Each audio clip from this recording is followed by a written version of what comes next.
За сэтгүүлчдийнхаа энэ орон мэндийг өргөн зөвшөөрье. Өнөөдөр Монгол Ардын Улсын хурлд Монгол Ардын намын бүлгийн ээлж тус суралдааныг хоролдуулж хоёр асуудлыг хэлсэн шийдвэрлэлээ. Монгол Улсын хурлын тухай хуульд заасан Монгол Ардын намын үндсэн дүрмд заасны дагуу Улсын хурлд Монгол Ардын намын Монгол Ардын бүлгийн даргын асуудлыг өнөөдрийн хурлаар ярьж Улсын хурл дахь Монгол Ардын намын бүлгийн даргаас Жадамбын Бат Эрдэнэийг чөлөөлж Улсын хурлын гишүүн Жигждийн Бачралыг томиллоо. Мөн одоо Улсын хурлын дэд даргын болгон туяаг Улсын хурлын дэд даргын ажлаас чөлөөлж Улсын хурлын дэд даргад Улсын хурл дахь Монгол Ардын намын бүлгээс Улсын хурлын гишүүн Жадамбын Бат Эрдэнэийг нэрийг дэвшүүлэхээр боллоо. Энэ хурлын бүлгийн хурлаа энэ асуудлуудыг 100% саналаар шийдвэрлэлээ. Бид нар Улсын хурлын дэд даргад Улсын хурлд ажиллаж исэн дуршлаг олоодаа сонгогдож засгийн газрын төвшөнд ажиллаж исэн сая бүлгийн даргаар ажиллаж исэн Жадамбын Бат Эрдэнэний нэрийг дэвшүүлж байгаа.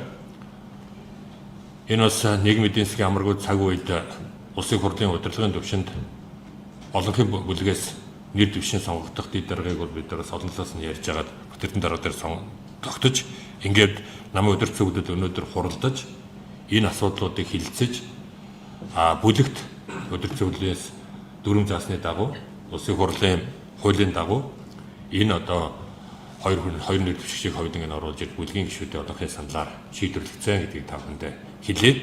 За манай Бачрал дарга бас одоо Улсын хурлд олоодод сонгогдсон төрөлхийн ажлын асар их туршлагатай ийм одоо мэрэгсэн парламентчдыг энэ албан тушаалуудад томилж байгаа товтгож хэлье.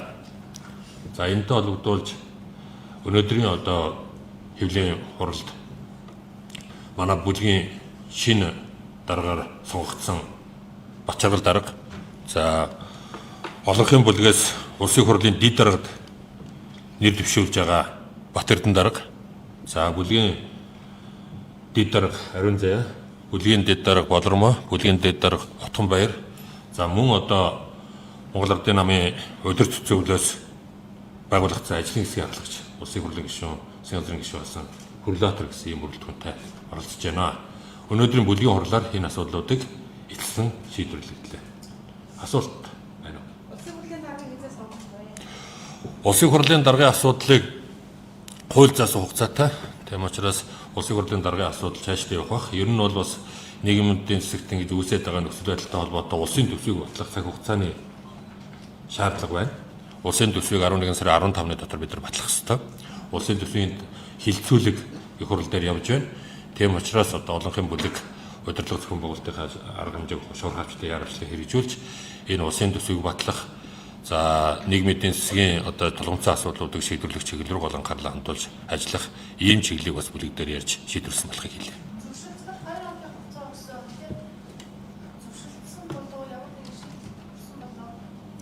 За зөвшөлдсөх гэж бид бүхэн бол энэ улсын хурал дээр бас бүлэг дотор үүсэж байгаа нөхцөл байдлаа намын удирдах зөвлөл дээр ярьж за манай Хүрлаатар даргаар ахлуулсан өмнө нь одоо Монгол Ардын намын даргаар ерөнхий сайдаар ажиллаж байсан за мөн одоо намын улсын хурлын гишүүд, засгийн газрын гишүүдийн төлөөлөлтөд энэ томоохон бүрэлдэхүүнтэй ажлын хэсэг гарч нийт улс төрийн нөхцөл байдлуудыг за авч үзэж энэ хүрээндээ одоо хийж хэрэгжүүлэх ёстой арга хэмжээнүүдийг бид нар бас төлөвлөж ажиллаж байгаа. Түүний нэг бол одоо сая энэ бүлгийн даргын асуудал, бусад асуудлуудыг зэгцэлж байгаа гэж ингэж хэлж болно. Ер нь Монгол Ардын намын ээлжид 31 дөрөв хурал одоо 13 хоногийн дараа хуралдан 31 дөрөв хурлын ажил бэлтгэл ажил эд шатандаа явж байна. Одоо бол төлөөлөгч сонгох энэ ажил явж байна гэдгийг бас та бүхэнд хэлье. Намын хурал дээр намын даргын асуудал дахиж яригдсан юм мэдээлэл яваа. Та энийг хэлсэн. Гэхдээ яг намын даргын асуудал дахиж яригдах биш. Ерөөсөө улс төрийн намын тухай хуулиар Монгол Ардын намын үндсэн дүрмээр бүх улс төрийн намууд улсын их хурлаараа буюу эрх барих дээд байгууллага гэж 4 жилд нэг болдог их хурлаараа аль ч улс төрийн намынхаа төлөөллийн төв байгууллага буюу баг хурлаа, хяналтын байгууллага намынхаа даргыг сонгодог ийм дүрмтэй журамтай. Энэ дүрмтэй журамтай энийхээ дагуу л манай нам энэ 31 хурлаар шинэ удирдлагуудаа томилж намын одоо улс төрийн намын тухай шинэ хуулийн дагуу намынхаа үндсэн дүрмд томоохон өөрчлөлт хийж намын одоо баримтлагдаг хөгжлийн бодлого мөрийн хөтөлбөрийнхаа юу тодтгол хийж энэ асуудлуудыг хэлцгээр төлөвлөж байгаа.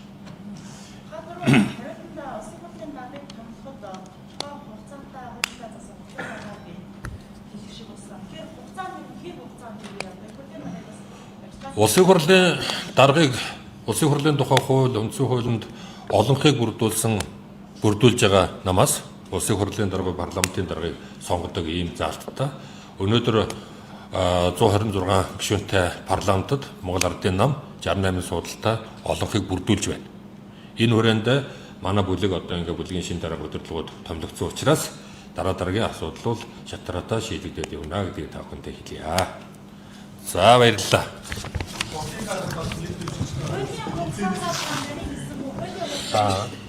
Хотын дараа тийм төвшин дүүрс таа нэг зээх одоо баг шууд Гой бара.